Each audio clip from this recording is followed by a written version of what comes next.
Hello students, आज की इस वीडियो में आपका स्वागत है। आज की इस वीडियो में हम जानेंगे फैशन। फैशन किसे कहते हैं। फैशन शब्द से आप अपरिचित नहीं हैं, ये आप बचपन से सुनते आ रहे हैं। फैशन का अर्थ हम केवल कपड़ों से या कुछ सामानों से लेते हैं, जबकि फैशन का दायरा केवल कपड़े या कुछ सामान तक ही सीमित नहीं है। ये मनुष्य का स्वभाव है कि वो अपने जीवन में कभी कोई चीज़ स्थायी नहीं चाहता। उसे हमेशा नयापन चाहिए, नवीनता चाहिए, उसे हमेशा भिन्नता चाहिए, कुछ अलग होना चाहिए, कुछ अलग होना चाहिए। एक ही चीज़ों को बार बार देखते देखते या करते करते वह अपने आप को बोर समझने लगता है, उसमें उदासीनता आने लगती है। वो उस उदासीनता को दूर करने के लिए नई चीज़ों को लेकर आता है, चाहे वे विचार हों, चाहे वे सामान हों या नए नियम या कानून हों।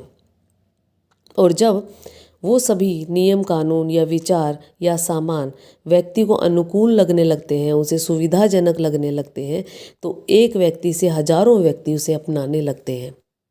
यहाँ से फैशन की शुरुआत होती है।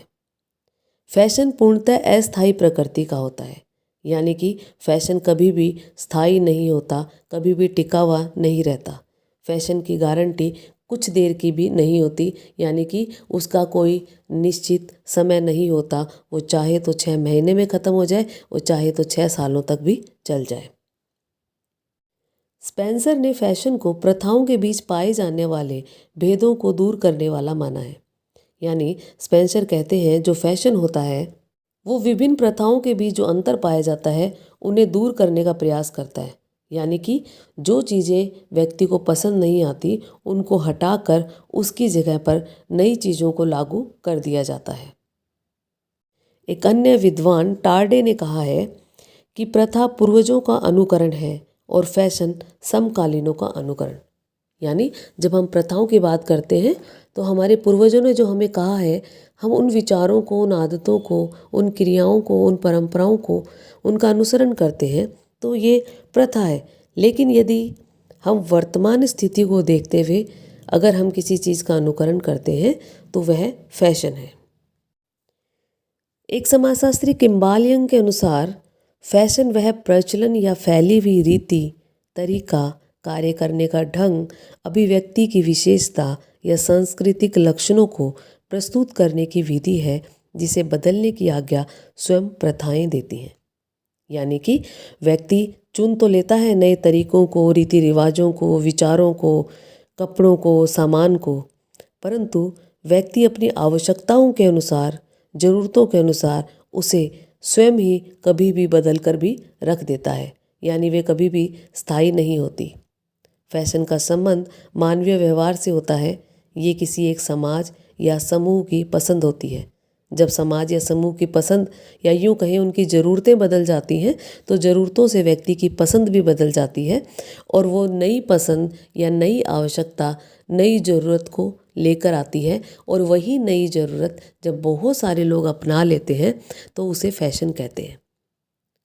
जैसे कि मार्केट में नई नई मशीन आती हैं, नए नए यंत्र आते हैं, नए नए कपड़े, बालों की हेयर स्टाइल, कपड़ों के तरीके, कपड़ों के स्टाइल, कपड़ों का प्रिंट, मार्केट में बहुत सारे सामान जैसे कि मकानों की नई नई डिज़ाइंस, ये चीज़ें धीरे धीरे प्रचलन में आती हैं। और जब व्यक्ति को लगता है कि ये हमारे अनुकूल हैं या हमारी आवश्यकताओं को पूरा करते हैं तो एक से अधिक धीरे धीरे बहुत सारे व्यक्ति उसको अपनाने लगते हैं। और जब बहुत सारे व्यक्ति उसको अपनाने लगते हैं तब उसे फैशन का रूप कहा जाता है। यानी कि इसका फैशन है। आजकल हर कोई इसे अपना रहा है, हर कोई इसे कर रहा है। आजकल फैशन है, हर कोई इस तरह की पूजा पाठ करता है, हर कोई इस तरह के कपड़े पहनता है, हर कोई इस तरह के व्यवहार को करता है। यानी कि व्यक्ति द्वारा चुना गया एक नया व्यवहार जो उसकी ज़रूरतों, उसकी आवश्यकताओं को पूरा करता है, उसके जीवन में नवीनता लेके आता है, उसकी उदासीनता को दूर करता है। और जब बहुत बड़ी संख्या में लोग उसे अपनाने लगते हैं तब इस प्रकार के विचार, क्रिया या सामान फैशन कहलाते हैं। चूँकि फैशन का संबंध मानवीय व्यवहार से है तो मानवीय व्यवहार के अंतर्गत यह एक समाज और समूह की पसंद भी होती है और इसमें धीरे धीरे परिवर्तन भी होता रहता है। परंतु यह परिवर्तन समाज और संस्कृति की स्वीकृति के द्वारा होता है। यानी कि कोई भी परिवर्तन तब मान्य माना जाता है जब उसे समाज या संस्कृति स्वीकृति दे देती है। एक व्यक्ति के बदलने से ना तो चीज़ें बदलती हैं, ना ही फैशन बदलता है। फैशन को बदलने के लिए या नई चीज़ों को लाने के लिए एक बहुत बड़े समूह या समाज का सहमति होना अति आवश्यक है। उसकी सहमति के बिना ये संभव नहीं हो पाता। फैशन की विशेषताएं ये हैं, यदि हम फैशन की विशेषताओं की बात करते हैं तो ये व्यक्ति की रुचि को बताता है। यानी व्यक्ति की रुचि को दिखाता है कि व्यक्ति आखिर क्या चाहता है, एक समय के अनुसार वो कौन कौन से बदलाव अपने जीवन में लेकर आना चाहता है। दूसरी विशेषता यह है कि फैशन हमेशा नए आविष्कारों को प्रोत्साहित करता है। यानी व्यक्ति की ज़रूरतें नए उत्पादन को, नए आविष्कार को, नई खोज को लेकर आती है। और जब व्यक्ति की अंदर उदासीनता ख़त्म करने की बात आती है या नई चीज़ लेने की बात आती है, तब नई चीज़ों का आविष्कार होता है। तीसरी विशेषता है कि फैशन से व्यक्ति उदासीनता से मुक्त हो जाता है, वह किसी ऊब से मुक्त हो जाता है। यानी कि जब वो नई चीज़ों को अपने जीवन में लेकर आता है तो उसे बड़ी ताजगी महसूस होती है, उसे बड़ी रौनक या रंगीन चीज़ें महसूस होती है कि यानी कि वो उसके जीवन की नीरसता को ख़त्म करके उसके जीवन में खुशी और एक ताजगी को लेकर आता है। फैशन का संबंध वर्ग से भी है। विभिन्न वर्गों के व्यक्तियों का पसंद अलग तरह की होती है। एक वर्ग के लोग एक दूसरे के जैसा बनने की कोशिश करते हैं, तो फैशन का संबंध वर्ग से भी होता है। यानी कि मध्यम वर्ग, निम्न वर्ग या उच्च वर्ग के लोगों के अंदर फैशन का अलग अलग स्तर और अलग अलग तरीका या प्रकार पाया जाता है। एक वर्ग के लोग अपने आप को एक जैसा दिखाने का प्रयास करते हैं और प्रत्येक वर्ग फैशन के द्वारा अपने आप को ऊपर उठाने का प्रयास भी करता है।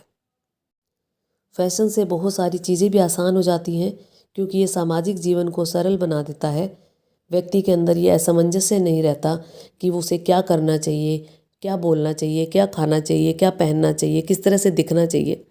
फैशन उसे बताता है कि अधिकांश लोग इस कार्य को कर रहे हैं, तो आप भी उस कार्य को कर सकते हैं। यानी व्यक्ति अपने आप को फैशन के अनुरूप बनाने की कोशिश करता है। ये फैशन की विशेषता ये है कि फैशन समाज में एक रूपता लेकर आता है। फैशन की एक अंतिम और महत्वपूर्ण विशेषता है कि इसमें सामाजिक दृढ़ता पाई जाती है। यानी कि जब तक समाज एक नहीं होगा, संपूर्ण समाज जब सहमति नहीं देगा, तब तक फैशन नहीं आ सकता।